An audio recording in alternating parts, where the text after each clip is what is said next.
What's up with y'all? How y'all doing today? Hey man, today is a blessed day, man. It's nice outside. About to go to work and get to do what I truly love to do, right? And if you was somebody today that woke up, man, dope sick, let today be the day that you get your life back. If you was somebody that woke up clean and sober, congratulations. If you got your first 24 hours through the night and woke up this morning 24 hours clean, that's the most important day right there. That day is more important than 5 years, 10 years, 20 years. Because see, it takes that 24 hours to get any more sobriety. You got to get that first. You know, I was at work yesterday and I had a gentleman walk up to me and ask me what my whole goal was with Felonies to Recovery. And you know, with no hesitation, I told him it's to help the ones that was just like me. The ones that kept catching felony case after case after case. The ones that was in and out of rehab. The ones that was the outcast of society. Those are the ones that I try to reach. See, my page really ain't for a person that's never walked through the struggle. Today, I'm an advocate for felons. For people that's coming out of prison, man. People that's caught felonies and don't have a job, don't have no hope. I try to show them there is hope, man. And I do that by living what I talk. See, when I get on here and tell you I'm 100% sober, I'm 100% sober, man. I ain't bullshitting about that. And at first, it was boring, man. It really was. I ain't gonna lie to you and say it wasn't, right? I don't even know if I really truly wanted to be sober, but it became a habit. Just like when I first started chasing the streets, it became a habit, a daily routine. That's how I treat my recovery, man. And I believe in my heart that that's the only way I will stay sober, is to give back what was given to me. The knowledge that was given to me, I try to give back to my fellow addicts. And if you were somebody that's getting high, hey man, I'm not judging you. I've been there. I know what it's like. I'm the last person on this earth going to judge you. But I am going to tell you one thing, man. You will never truly be able to live your life until you get sober. Once you experience what life is like sober, I promise you, man, you won't want to go back. Because I know me, I don't. Like, I love my homeboys from the neighborhood. Hey, man, I love them to death, right? Like, these are my guys, man. I've kicked it with them my whole life, right? I was gang affiliated, and I still got peoples that I was associated with that I'll love forever, man. We've been in that certain spot with each other. We've been through that thing together. We've walked yards together, you know what I mean? People like that, I will always love them. But I'm going to tell you something, man. I'm on a different path in my life today. Today, I'm about recovery and helping ones that want help. And if you were somebody that don't want no help, I know through my videos, I can plant a seed. And eventually, if it's not too late, you'll see that being in recovery is where it's at, man.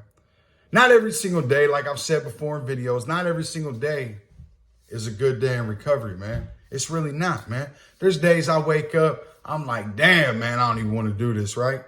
It's a lot easier to just say, F it, throw my hands up, go grab a pack of backwoods, get to smoking, use a little bit of the money I got in my bank account, and get back to it, right? That's what I think about sometimes. I ain't gonna lie to you and say I don't, but I don't react on it, right? Because that's all it is a thought. And it will pass.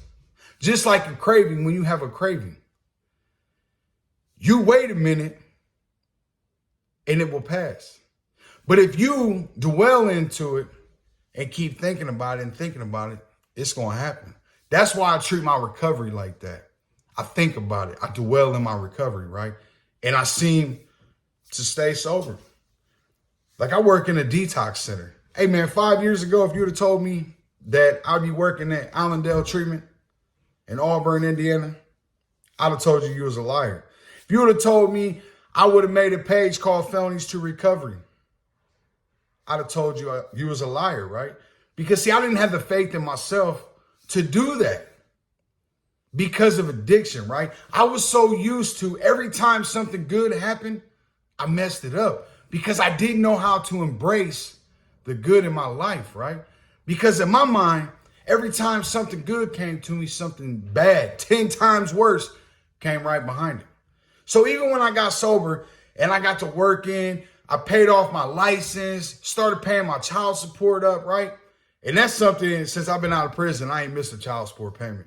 And I was fortunate enough that I have a baby mom like I do, right? She's an amazing person, man. She really is. She's an asshole at times. I promise that. But she did that thing with my son, man. Like, she really did. I got to give it to her on that, man, hands down. Like, she truly, honestly stepped in when I wasn't there, man. And I can't thank God enough for allowing my son to have a mom like he's got. Straight up, man. But you know, if I don't continue doing what I'm doing, I'm going to lose everything I got. And see, today, I'm not willing to lose everything I got. I truly, honestly ain't. I only want the best out of life today. And when them hard times come at me, I pray about it. I talk to people. I build a support group. That is amazing, man. Nate Mollering, Tommy Streeter from Bare Knuckle Recovery.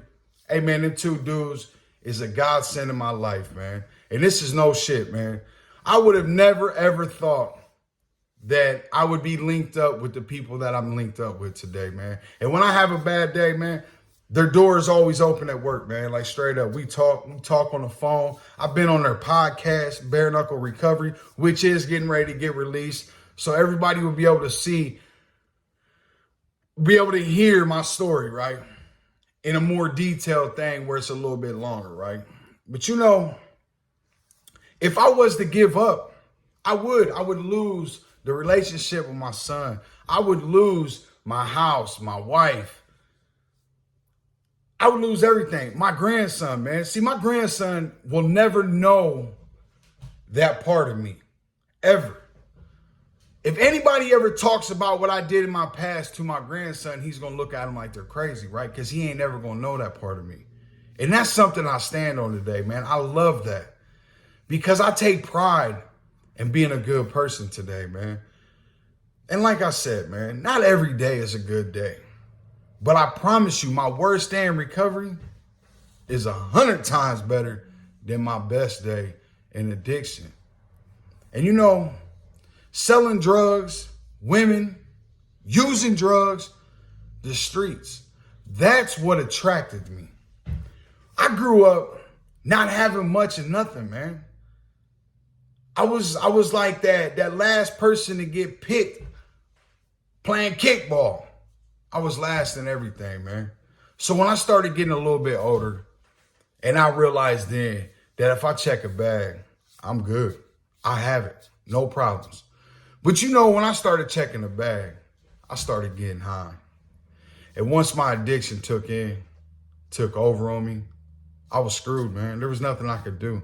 If you're somebody that is struggling with drugs and alcohol, reach out to Felonies to Recovery. Allow me a chance to help you, man. I'm not here to judge you. I'm here to listen to you. That's it, right?